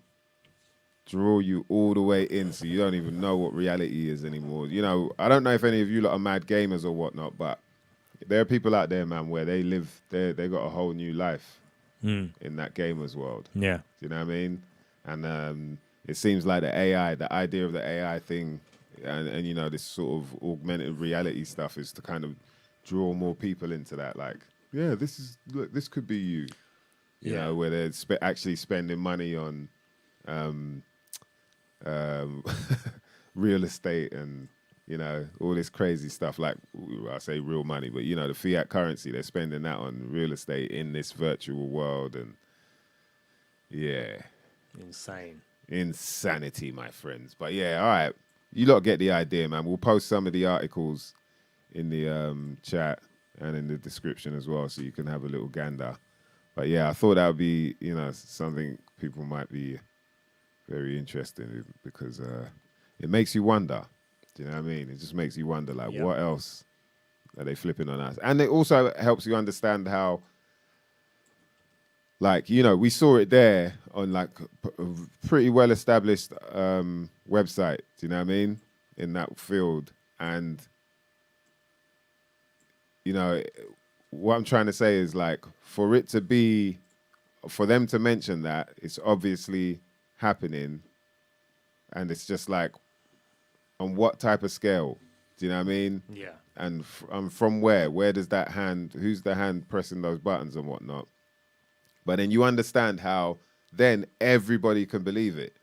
Everyone. No one's gonna, you know, question it, because the people they trust have believed in it, and then they're spreading this word. So that's how these things can happen, and where people are like, yeah, do you really think that everyone's in on it? It's like, nah, they might not even know. They're just going with what they've been told. It's as simple as that. Like I say to people, like, you know, unless you're the boss or you're part of the, you know, upper echelon, but I'm always like, do you know what the, you know, head of the board right now at your workplace, do you know what they're discussing? Do you have any idea what communicate? You know what I mean? You don't. You just do what they say. Yeah. Like, they tell you to do this and you just do it. You don't know the hidden reason why or whatever, like, even that there is some hidden reason why. You don't know. You just do it. And that's how the thing works, man. But this is just on that crazy-ass scale where even we're involved in it. All right, I'll stop sharing now, because, you know what I'm saying? I think you lot understand what we're talking about anyway. We're going to keep going. The more we find on it, the more we'll just keep going in every now and then. But we'll just collate everything and slowly start putting together, like, a big picture. Yeah, man. Like, it's really is easy. Vinny B in the building. What's going on, bruv? Yes, man. I was just watching one of your videos before we got started, man. Yes. Yeah, man. Very, very, very, very deep, man. That whole side of things where it feels like, do you know what I mean? What type of reality have we been in then? Like, who's, you know, when they say this is all a hologram and a projection, it's like, yo, it could well be. If we've, okay, so there's a virus out, you know what I mean? Type all of this stuff in there, and then what does it spit back at you? All right, yes, we'll just do that. That should work. Like, how can we manipulate? Well, but even down to the thing of, like, hi, AI, what's happening in the world? Oh, there's a virus out. What? Yeah, there's a virus out. It started in China. Oh, the AI ChatGPT. The AI said there's a virus. Wow. You know, how do we know? How do we even know what they're, you know, what these things are coming out with? Wow. So what should we do, AI? Lock everything down. We should lock everything down. The AI said, look, how much are they letting it run their life? Jeez, boy, we're going down that one. The AI rabbit hole, boy. That's a dangerous world, man. Yeah, digital rabbit hole. He's made his own rabbit hole for politicians and elites to go down. I think that's the, you know, but it's kind of like, it's going to be a very tricky thing to get the whole world to believe in this thing that, you know, it's like it's just this thing it's not really part of you, is it? It just gives you this information, but to try and make this like, okay, now this is you. Yeah, this is and everything you do, you have to do by this. This is it. Yeah. It's like, come on, bruv, really? You know, it just feels like a real stretch to try and do something like that. But man, it's happening.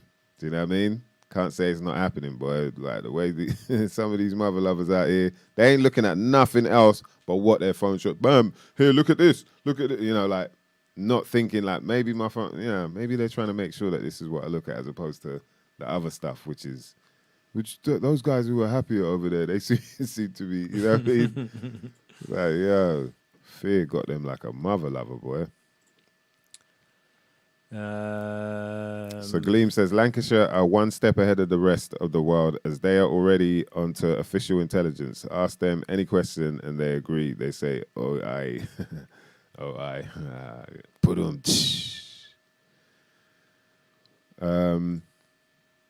Gematria Wombat says peer-reviewed is a bunch of people in open-toe sandals that are employed by a publishing company. I can see no bias there. However, is not part of the scientific method. Yeah, I mean, from my understanding, is like the idea is for them to keep scrutinizing the study to make sure that's what science was. Yeah, is to keep making sure that it is that that the outcome is the absolute outcome.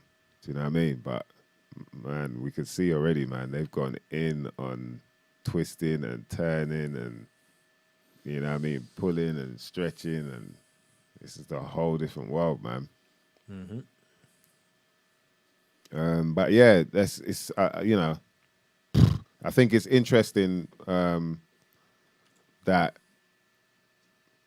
it's things like that are able to happen, and it's not out there. Obviously, we know why, but it's not out there in the mainstream news.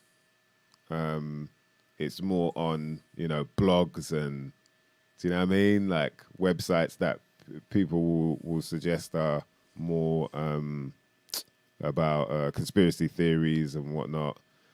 But that sort of stuff is really important because, as we always talk about, it could put people in a state of fear for no reason. Some people think, they probably think we're extreme with some of our thoughts on and ideas on, health and whatnot. But do you know what I mean? Imagine the people that really are locked into this mainstream way of thinking. Am I flashing? Yeah, I'm flashing like a mother. Yeah. It's like a bit of a Matrix thing going on. Yeah, well, the gremlins, they know, boy. Once we start getting into the realness, innit? Yeah. That's it. That's how the gremlins go on, man. But yeah, what was I saying? Oh, I lost there now. I lost my train of thought with that. Or is that what the gremlins were doing? Someone in the chat, if you can remember what the train of thought was. Talking about the fact that, but it's basically the levels of reality. I think we're already in a place now where people, you talk to people, you could tell, all right, the level of reality they can get to, in terms of conversation or whatever. There's that thing. But now with this whole AI and digital world and, trying to live your life through that, man, there's piles and piles. There's way more levels now of how much people can be twisted and turned into whatever kind of creature they want you to be. But yeah, man. You lot, make sure you go check out Vinny B Planted Seeds channel as well, man. He's got some gems on there. I really enjoyed some of the stuff I've been watching on there, man. Great video with Andrew Kaufman. And I forgot what the crew name was. The Cerrucci team, is it? Team Cerrucci, that's it. Team Cerrucci, yeah, man. But yeah, that was a really good show there. You lot should check that out. And of course, do you know what I mean? I got to give you lot, if anyone's going to be in the Bristol area, I got to give you lot a little word on what's going on this Saturday. Yeah, it's this Saturday. But I don't know if anyone's going to be about because you're always busy, man. Yeah, this Saturday, I'm going to be at the Attic Bar. Saturday, 3rd of June. Catch myself and DJ Lock down there. Alongside support from Mr. Woodnote and Lil Reese. Chris Monkey, DJ Bones, Chango in the Full Moon. Do you know what I mean? That's doors open from 8:30. It goes on till 2 a.m. and only £5 on the door. So you know what I mean? Stokes Croft crew will see you there, mother lovers. Saturday, 3rd of June. Yeah, that's this Saturday. I'm going to be live. Attic Bar. Make sure you mother lovers get on down there. Right. Yeah. Right. Yeah, we need to try and get someone in. I think people are scared, though, to talk about this whole crypto stuff now. They don't really want to go in anymore. Because there's been a lot of tricky stuff going on, isn't it? Yeah. Yeah. Yeah, a few twists and turns. Bit dicey, as they say. Yeah. It's not where it was a year ago. Like, there's not as many people bragging to me about crypto now. Now, I'm seeing more bots. It'll be like bots, bot farm. Yeah, definitely out to farm you or farm your fucking opinion on the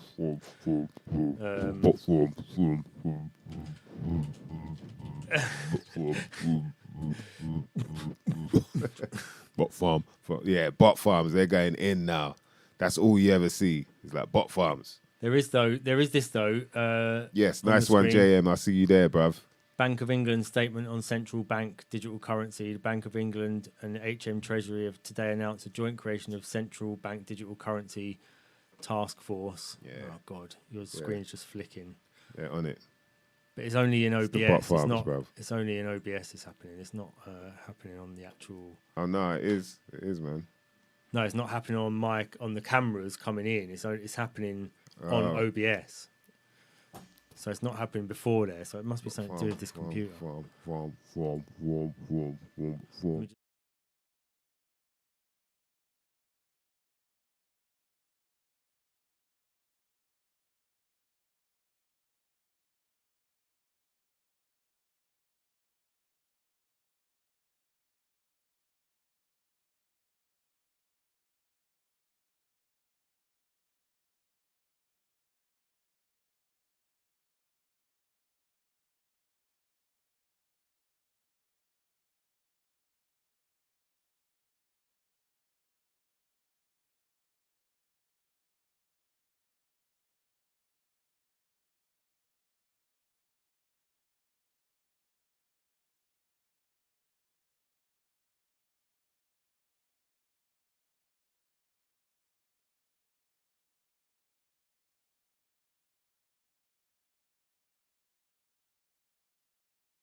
Yeah, okay. That's because we're on a different page with no sound on it. Okay. Let me just get...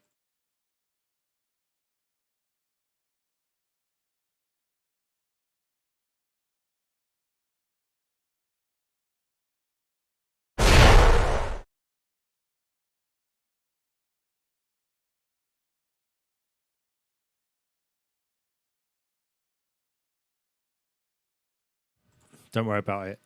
Is it back on there? No, we're back on screen again. Oh, okay. And it's not flashing now. Yeah, sorry. All I was saying was that there's the consultation for the Bank of England digital currency is out, so you can go and let them know why you think it's a bad idea. Yeah, boy. I mean, yeah, once they start putting the word out like that, boy, that's when you know that's where they want to go. Yeah, exactly. Yeah, that's where they want to go. But fuck that shit, boy. Give me my shekels, mate. Give me my pans and me, you know what I mean? My notes and my shekels, mate. I'm all good with that, boy. I don't mind a little bit of, you know what I mean, using the card here and there. But boy, see what you're gonna go digital currency when you're already talking about. You know, like digital attacks, and now there's this AI business going on where it's like, yeah, wow. Let alone I got to keep plugging this in to charge it up. Nah, you're all right, bruv. Nah. You're all right, mate. Yeah, we back, yeah? It's still flashing. I think I've know why it's flashing. It's all right. I think it's because Zoom was still running. Yeah, apologise for that. Somewhere. Apologies from us for all that there, you know what I mean? What is it if you have epileptic seizures or whatever? Sorry about the flashing. Yeah, we do apologise. If you do have epilepsy, though, hit up cannasaysuk.com. Do you know what I mean? Which reminds me, I've got to give a shout out to Richie and Touraine. You know what I mean? Big celebration coming up. They are getting themselves married, mother lovers. That's right. So we got to give them a big shout, and hope the celebrations go really well. On that note, we got to shout them out in the form of the cmossboss.co.uk, mother lovers. Yes. That's right, organic Irish moss gel with 92 minerals in it. It's an immune booster. It expels mucus. Mucus carries out all your toxins. So very helpful for you. You can get yourself other products from the sea as well. Things like Atlantic spirulina, Atlantic wakame, bladderwrack flakes, dulse as well. Also, nah, you gotta keep doing that. You can get yourself the kelp salt, also the sea spice, very good seasoning, and sea spaghetti as well. They've also got these new bits which are bath soaks, very good for the skin. I've tried them. You know what I mean? I ain't gonna. You know what I mean? I ain't afraid to put it out there. I've tried. I do have a little bath every now and again. Do you know what I mean? Yeah, you got to. Yeah. Have a bath every. Yeah, man. Well, you know, people just shower. Some people like, no, I'm not into baths, man. I'm like, yeah, I have a bath now and again. But yeah, I tried it and it was really good, man. So I think people should definitely go out there and do that. Speaking on benefits of various different sea vegetables, it's basically a mineral powerhouse. You know what I mean? Depending on which sea vegetable you go for, there are various types of minerals and vitamins available for the body to absorb. So things like dulse can contain, excellent amounts of calcium, potassium, magnesium, iron, iodine, manganese, copper, chromium, zinc. You got vitamins like A, B1, B2, B3, B6, B12, C, and E. Do you know what I mean? That's levels. That's like powerhouse food right there. They've also got the wakame, as I mentioned, which contains many of those minerals I mentioned, as well as A, B2, C, D, and K. So, you know, you get to find out like, wow, there's way more to this than I thought. You know, it isn't just a little bit that I had here at the Chinese restaurant or whatever. It's like, you know, levels. And so there's a lot more to that. But what I wanted to say was that the fact that these sea vegetables from the the sea moss boss, come from, you know, a certain part of the coast, which is very clean. They grow organically, and so they're wildcrafted. So, you know, they're not like taught how to grow. They do it themselves. They survive through those rough seas themselves. So that also creates a lot more of a nutrient-dense product. Do you know what I mean? So I think it's very important people get the right type of product. I've tried it for a while now, and I'll never go back, man. So shout out to the cmossboss.co.uk. When you get to the checkout, after you make your order, please make sure you type in about 20. That's ABOUT20, and you'll get yourself 20% off any order from the cmossboss.co.uk, mother lovers. All right, where's my Guinness? The tough reading right there. Yeah. Back up in this mother lover. Yeah, man. Shout to Rumble TV. Says Park Jam was a movie. You're not lying, boy. That was a lot of fun, man. Jeez. That was a lot of fun, for real. Always feels like it sets off, do you know what I mean? What the happenings for the summertime, you know what I mean? That's the May Day. Yep, that's it. And it's 50 years of hip-hop, man. Still celebrating. I see there's a few crazy events coming up. Shout to Tony Spread Love. He's got a crazy event coming up, man. I can't even remember the lineup off the back of my big forehead. Wait, if I can find it. But I think I saw it the other day. It looks so good, man. Like, you know, when you're just like, right, that's going to be... But I don't think I'm here, so I'm probably going to miss out. It's got people like Blade performing. Big Daddy Kane performing. All right, here we go. I found it. Listen to this, man. So Tony Spread Love at the O2 Forum, Kentish Town, on the 26th of August is going to have 35th year anniversary of Long Live Kane. Long Live the Kane. So Big Daddy Kane performing live alongside Onyx, Master Ace and Marco Polo, El Zai, Fat Cat and Guilty Simpson, Hijack, MC Mello, Blade. Sure. B-Boy. B-Girl Showcase. Come on, that's going to be levels. But yeah. I know he's there. That's the annoying thing. All right. Where is that? O2 Kentish Town. Okay. Yeah, I mean. Yeah, man. There's more going on as well. There's a few more events coming up, man. So we'll look out and try and give them a shout out when we can. But yeah, we wanted to make sure we could touch on some of these important subjects, as we always do right here, and some shit you might not never know nothing about. We want to give a shout out to all you mother lovers that were locked in. As always, we appreciate you, man. Should we put the GoFundMe thing up again? Yeah. We got to run VT before we, you know what I mean? We'll be back on the other side. But yeah, we just run VT first of all, before in case people missed it. First off, I need to holler at your skills and ask you to let me do the honors, if you will. See, I'm not trying to copy you, just borrow from you still. Plus, I'm a fan, and it's a way to pay homage to your skills. It's time for the UK. Okay, so for the second time, skills, I need to shout you, my friend, because that time of year's come around here again. Yeah. It's the UK. So as a new age has entered, it's time that I remind you of what you ain't remembered. Every year from 2009 to 2013, the country celebrated New Year's with the MysDiggi UK wrap-up. Critics said, unmissable roundup of the year. Damn, MysDiggi 2009 UK wrap-up just give me goosebumps. He went in. A cleverly constructed annual rap roundup. London's MysDiggi drops his brilliant overview of 2012 with this head-nodding Black Einstein-produced track. Happy New Year, mother lovers.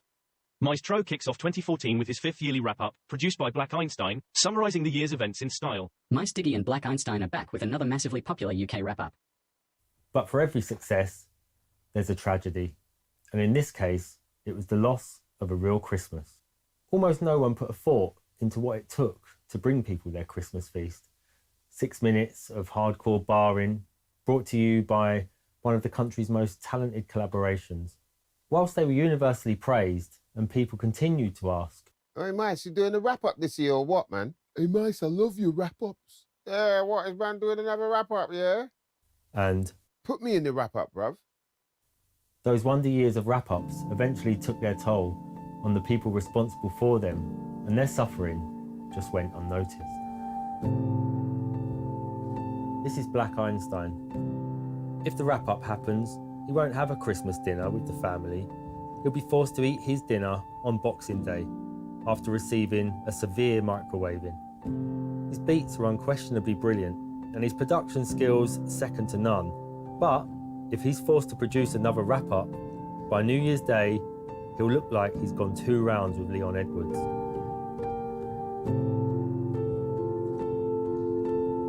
But MysDiggi is the forgotten victim in all of this.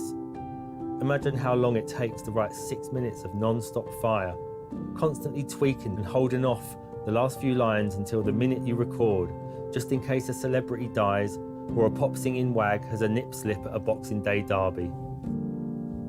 3 months of going back over the year, trying to remember who did what to whom, only to realise you've missed out that TV chef whose short split while she was nosediving in a bucket of monkey testicles on I'm a Celebrity.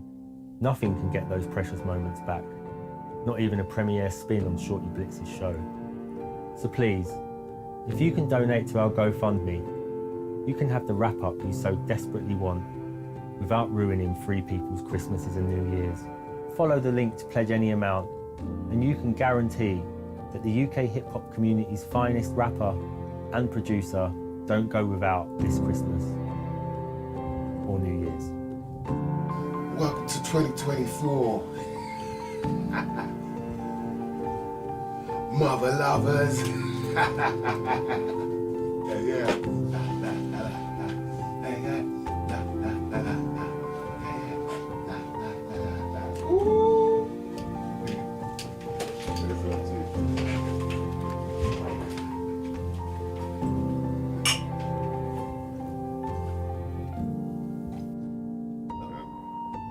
If you love the UK wrap up, help support us so we can do it and still have a life.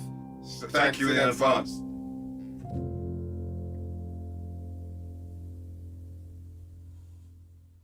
And who am I in all of this?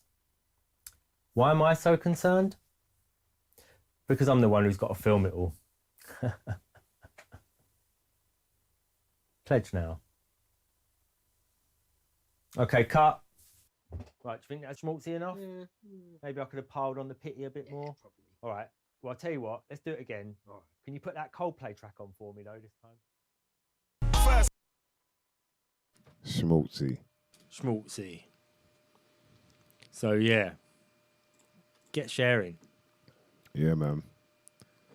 Let's try and see if we can make it happen. Get sharing. Let's just get it in everyone's face and see what comes back.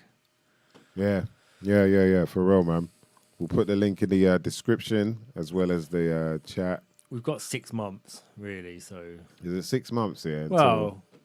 okay. You know, until we need to really know about... Until we really need to, like, actually sort of know whether we're doing it or not. We've got 6 months, haven't we? Yeah, more or less.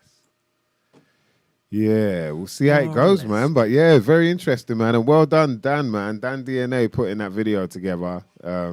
He just kept doing it on the slide, like basically every now and again when we're all at the studio. Film another little bit. Yeah, he's real. I just want to do all right, get our little acting chops in there. You know what I mean? Yeah, Like, it's fun. Right, someone's asking me to act. Right, I might as well. Yeah, I mean, it's fun. We should do more. We should do more bits anyway. Yeah, I've been told that as well, man. That we should do some skits and whatnot. Yeah. So yeah, we'll start bumping heads and because it is quite fun as well. Yeah. But yeah, man, salute to everyone that has donated already.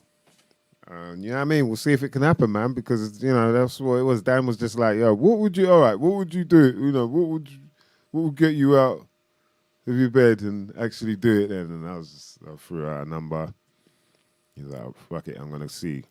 You know what I mean? Let's see if that can happen. Yeah. Like, sound reasonable? Okay, cool. All right, let's see. You know what I mean? Let's see. But yeah, very funny, man. Shout out to Black Einstein for the music as well, man. You know, everyone put a little... And he's acting. Yeah, and he's Sterling acting. Performance. Yes, of course. The inner Denzel was coming out, I feel like. Or was it Samuel L. Jackson? I can't remember. Yes. Gorilla Thespians. Yeah, man. But yeah, salute to all the crew as always, man. I think that's all for tonight. Was there anything else we needed to shout out? Yes, there is always. Can subscribe to the new channel. Spread the word as well. Do you know what I mean? We're gonna do you know what I mean? We got hopefully some interesting guests coming up. As always, man. Try and make sure you lot learn something you might never have known nothing about. The new channel is SYMNNKNA. Simple as that. Just subscribe there because we're going to start doing lives from there as well. And then we can get a bit more, you know what I mean? Well, way more actually. Let's say way more. What's the word? Out there. Yeah. Let's just say out there. Risky. Yeah, risky. Yeah, we can get way more. Oh, it's mute. Apparently it's mute. Nah. The fucking nah. Yeah. Nah, someone's messing around. That's hilarious, man. So you didn't hear anything I said there. I can't even remember what I said either. Nah, I'm joking. What's the let's get a roll call before we bounce, man. What's a quick roll call out there? What you lot blazing on? What you blazing on? Ow. Blazing on. Yeah, what I was saying was that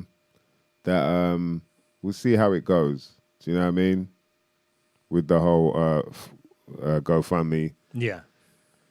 Dan put in a lot of hard work in terms of putting that video together. Done it very slyly as well. A very sneaky way. And then all of a sudden you just see like, wow, there's like some mad masterpiece thing going on there. A lot of comedy in as well. Big up Black Einstein for the music on that as well. Smacked it. And the acting. You know what I mean? The acting chops was up there. So yeah, we'll see how that goes, man. Just if you lot can send out the link to whoever you know is interested in the wrap up, the UK wrap up stuff. That's where we're at. And also, that's just the beginning. Obviously, that's a little taster of what we hope you can get for the whole thing. Is that it's not just going to be a video and a track, and you know that's your New Year's done. It's like there's going to be stuff leading up to it as well. If we see like the interest rising in it, then we'll start putting together little bits and funny little things to lead up to it. And, of course. You know, we'll just try and provide a lot of content for everybody to ingest. Yeah, we'll do. And also, like, someone suggested to me to set up a Patreon. So, like, and then we could do shows off there where it's like less sort of, you know, involved with. Yeah. But I don't know. Yeah. So let us know what you think about that as well. Leave some comments in the comment section as well. Not just the leave uncommon comments on the video senses section, because leave comments on the video as well, because then we can communicate a bit more. Let us know what you think about this whole AI thing. Do you think it's going to lead us into a beautiful utopia, or do you think it's going to be mayhem? Like, we've already kind of shown you how it could end up. Well, it has been a bit of mayhem, as we it's kind of proven. Yeah, if you ask me. Yeah. So yeah. Do you know what I mean? Will it be able to fix up? Will they be able to fix this whole thing up, do you think? Or is it a case of it's never going to be something that they can really control, you know, rightfully? Like, there's always going to be people that tinker with it and, you know. Yeah. Or let us know what you think in the comments, man, because always interested in other people's, you know what I mean, perception of what's going on. Big up all the crew that were locked in. The Uncommon Senses, we love you lot, man. Big up King Chico, Gematria Wombat, Turbo Tubalicious, Robbie Love. Nice one, JM, of course. Big up to Sinead. Big up Gleam. Robbie Love. Yes, man. Vinny B, as always, man. Check out his channel, Planting Seeds, for sure. Big up to IBMCs. Jason Clayton, yes. Raising in the building, boy. Mr. Green, of course. You know what I mean? We'll see you lot next week for sure. Big up to Regantology. You know what I mean? DJ Lock, all the crew that were locked in, man.